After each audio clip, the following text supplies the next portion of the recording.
What would you think if I told you that Lewis Hamilton was officially penalized for failing to brake, but also cleared of a major penalty for not seeing a yellow flag?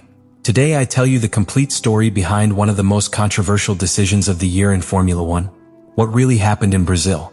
Is this a sporting injustice, or a failure consistent with the regulations?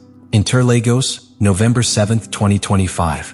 The sun sets over Sao Paulo as tension builds in the paddock. The sprint qualifying session for the Brazilian Grand Prix is at its peak.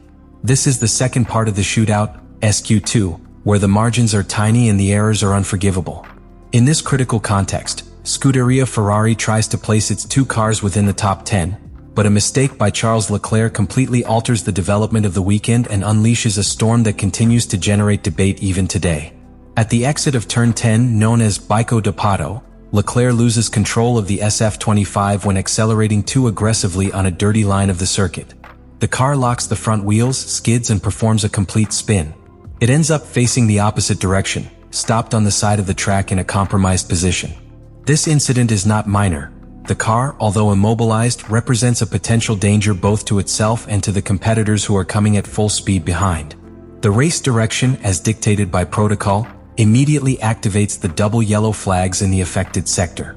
In the FIA sporting regulations, this type of signage implies a severe warning. Drivers must reduce their speed significantly and be prepared to stop if necessary. It is not optional or interpretive. It is a direct order in situations where there is an immediate risk to safety. This is where the real conflict begins to brew. Lewis Hamilton, driving the other Ferrari SF25, is currently in the middle of a flying lap. On the stopwatch, he is outside the top 10 and urgently needs to improve his time if he wants to advance to SQ3. With just a few tenths making the difference between progress to the next round or elimination, every thousandth counts. The Englishman arrives at the scene of the incident just when the double yellow flags are active. It is at this exact point where the sporting, the technical, and the human collide fully. The onboard images show Hamilton concentrated, pushing the car to the limit. There is no obvious speed reduction when entering the compromised sector. There is no sudden deceleration nor a clear gesture of caution. Instead, it maintains a fluid trajectory, seeking to cross the finish line before time expires. This action, although understandable under the pressure of the moment, directly conflicts with the FIA technical regulations and with the fundamental safety principles that govern each session. But the controversy does not end there. While from the outside it looks like a clear infraction, the onboard also shows that the yellow flag light was only active for a fraction of a second just before Hamilton passed. Their visual focus was on the turning point, looking to the right, and not toward the location where the signal was activated. At that moment, the pilot's perception and the technical execution of the signaling system become fundamental variables to understand what really happened. It is important to emphasize that this was not an isolated or trivial incident. It happened in the context of a qualifying session that determines the order of the grid for the sprint, at a decisive moment of the season. The decisions made here not only affect Hamilton and Ferrari, but have implications for the Constructors' and Drivers' Championship. Therefore, the analysis of this incident cannot be limited to a superficial view.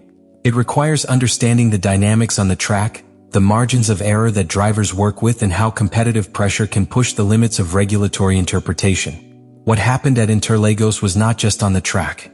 A few days later, an official document, initially reserved for authorized teams and media, was leaked through internal sources linked to the FIA. What it contained was not a simple statement or summary. It was the complete report of the stewards with all the technical details, the official statements of those involved, the telemetric tests, and the reasoning behind the sanction imposed on Lewis Hamilton. This document is now a key piece that reveals the true reasons for a decision that, until then, many had considered ambiguous or lenient. Technical analysis begins with telemetry, the definitive tool to understand the behavior of a Formula One car in every centimeter of the circuit. The commissioners exhaustively reviewed the data collected from Hamilton's SF25. What they discovered was revealing. Although Hamilton did not slam on the brakes or show any obvious signs of slowing down, there was a slight modulation of the throttle. That is to say, the British pilot did not accelerate fully, but he did not slow down appreciably either. Technically, his average speed in the mini-sector affected by the yellow flag was higher than his own previous time in that same section. Bottom line, it improved its performance where it should have reduced it. And that fact, by itself, already constituted a direct violation of sports regulations. Because in Formula One, not only those who flagrantly ignore a yellow flag are penalized. Anyone who, in the presence of this sign, does not unequivocally demonstrate that they have taken precautions is also penalized. If a pilot improves a personal time in a sector where extreme caution must be used, the logic of the regulation is clear. The safety mandate is not being met. But the commissioners did not stop there. The document reveals that a formal hearing was held with Lewis Hamilton and Ferrari technical representatives. In it, the 7-time world champion explained that he did not perceive the light of the double yellow flag at the exact moment. And that claim was not immediately dismissed. In fact, it was corroborated with the car's onboard cameras. The light signal appeared for a fraction of a second just before the red car passed by it. Furthermore, the driver's gaze was clearly focused on the turning point, to the right of the car, while the light was in the left area. In other words, even if you did not see the exact signal of the double yellow flag, you did have enough elements to deduce that you were in a compromised area. And therefore he should have clearly reduced his speed. This is where the commissioner's reasoning becomes more sophisticated. They analyzed not only the technical data, but also the visual context, pilot behavior, and regulatory precedent. The key is that, despite considering that there was an infraction, they also recognized that it was not intentional nor reckless, nor with a result that directly compromised the safety of other pilots. That is, there was omission but not disdain, and all of this was evaluated through the lens of sports jurisprudence. In other similar incidents, where the drivers did not brake significantly under double yellow but did not put third parties at risk, the FIA had chosen to impose warnings instead of grid penalties. That was the basis of his decision in this case as well. The leak of the report revealed something more important than a simple sanction. It showed the delicate balance between applying the regulations rigorously and recognizing the human particularities of each situation on the track. Because although Formula One is dominated by data, sensors, and algorithms, the last word still belongs to the interpretation of the facts by human beings who must judge in real time what no data can fully reflect: intention. After several hours of technical review, testimonies, telemetry analysis, and onboard recordings, the FIA issued its final verdict. Lewis Hamilton would not receive a grid position penalty as the protocol indicates in this type of case, but rather a simple formal warning. This result generated an immediate wave of divided reactions, not only within the paddock, but also in the specialized press and among fans around the world. The decision was not made lightly. The report highlights that, based on recent precedents, a more flexible interpretation of the regulation had been chosen in similar situations. That is, cases where drivers did not slow down enough under double yellow flag conditions, but they also did not obviously ignore the risk or endanger the safety of other competitors. Under this logic of consistency, the commissioners concluded that a warning was enough to comply with the spirit of the regulations without compromising sporting fairness. The FIA justified its stance by literally citing that, in similar circumstances in the past, the stewards have considered it appropriate to impose a caution instead of the standard 5-place grid penalty specified in the guidelines. This type of reasoning is intended to reinforce the idea of regulatory coherence, but it failed to prevent questions from arising about whether Hamilton's name and status influenced, even indirectly, the mildness of the punishment. Hamilton, for his part, issued no inflammatory statements following the decision. His approach was pragmatic.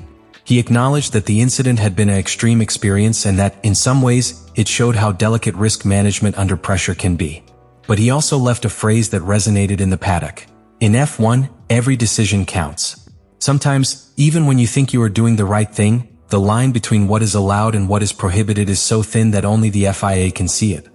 The case of the penalty against Lewis Hamilton in the sprint classification of the 2025 Brazilian Grand Prix is not only another episode in the already extensive history of controversial decisions within Formula One, but also a precise mirror of the tensions that exist today between the competitive spirit of the driver, the application of the regulations, and the public perception of the sport. Beyond what happened on the track, what is truly relevant is what this incident raises for the future. How should the rules be applied in an environment where every millisecond matters and every gesture can have multiple interpretations? The leaked report, with all its nuances, exposes an uncomfortable reality for the FIA. The rules are clear on paper, but their application in real situations requires criteria that often conflict with the external perception of justice. Hamilton improved his time in a sector under double yellow. That fact, measured by objective data, is sufficient to justify a sanction. However, he also demonstrated, with visual and testimonial support, that he did not see the sign as such. The trial, therefore, had to move in a terrain where the technical and the human are inseparably intertwined. This incident also forces us to review another fundamental aspect: signaling technology and its implementation at critical moments. That a double yellow flag was only displayed for a fraction of a second raises an inevitable question.